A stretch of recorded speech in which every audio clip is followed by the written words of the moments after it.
এই ছবিতে যাকে দেখতে পাচ্ছেন তিনি একজন পুলিশের কর্মকর্তা, উপপুলিশের মহাপরিদর্শক মোহাম্মদ আনোয়ার হোসেন।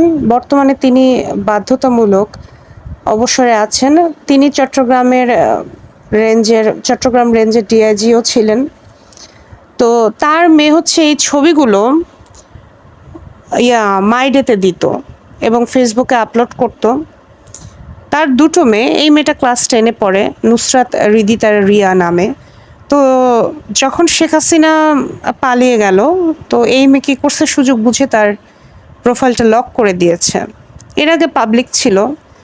তো এগুলো বুঝতে পেরেছে, এগুলো তার যে ফলোয়ার ছিল সেখানে হয়তো একজন বুঝতে পেরেছে। সে তাৎক্ষণিকভাবে স্ক্রিনশট নিয়ে রাখছে। স্ক্রিনশট নিয়ে রাখতে না রাখতেই প্রোফাইল লক হয়ে গেছে এবং সে এই ছবিগুলো এখন ফ্ল্যাশ করে দিয়েছে।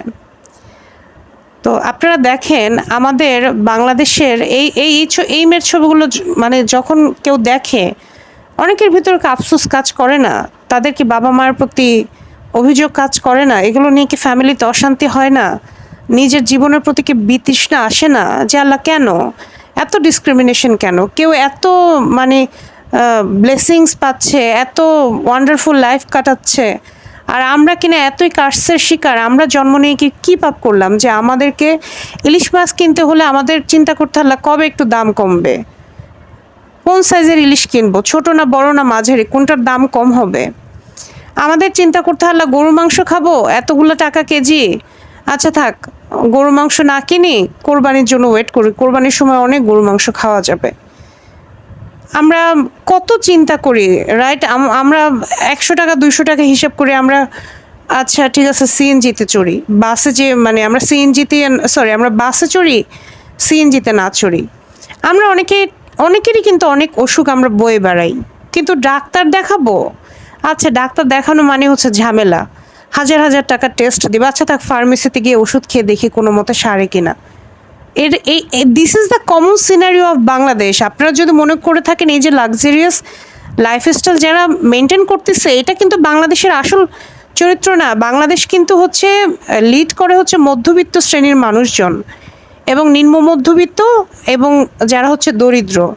এই যে গুটি কয়েক মানুষ যারা হচ্ছে বাংলাদেশকে এত বছর ধরে শাসন এবং শোষণ করে আসছে, এরা কিন্তু বাংলাদেশের মেইন রিপ্রেজেন্টেটর না।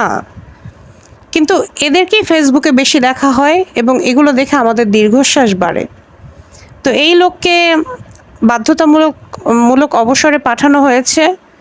আশা করি এই লোকের সমস্ত সম্পত্তির হিসাব করা হবে। তার যদি মাসিক বেতন ধরে নিলাম 1 লাখ, আচ্ছা 1 লাখ না 2 লাখও হয়, তাহলেও হিসাব করতে হবে যে তার এত বছর আয়ের হিসাব অবশ্যই দেখতে হবে। সেই হিসেবে তার সম্পত্তি যতটুকু বেশি রয়েছে, যে পরিমাণ, তার তো অবশ্যই মাসিক একটা খরচও থাকে, তার অতিরিক্ত সমস্ত সম্পদ মানুষের মাঝে বিলিয়ে দেওয়া হোক, সরকারের তহবিলে জমা করা হোক।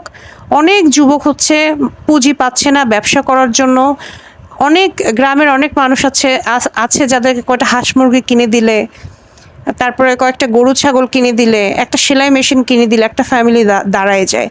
একটা মানুষকে একটা ভ্যান কিনে দিলে সে ওখানে সবজি বিক্রি করে তার একটা পুরো ফ্যামিলি চালানো যায়। এরকম খুঁজে খুঁজে এই টাকাগুলো হচ্ছে ওইসব মানুষের মাঝে বিলিয়ে দেওয়া হোক।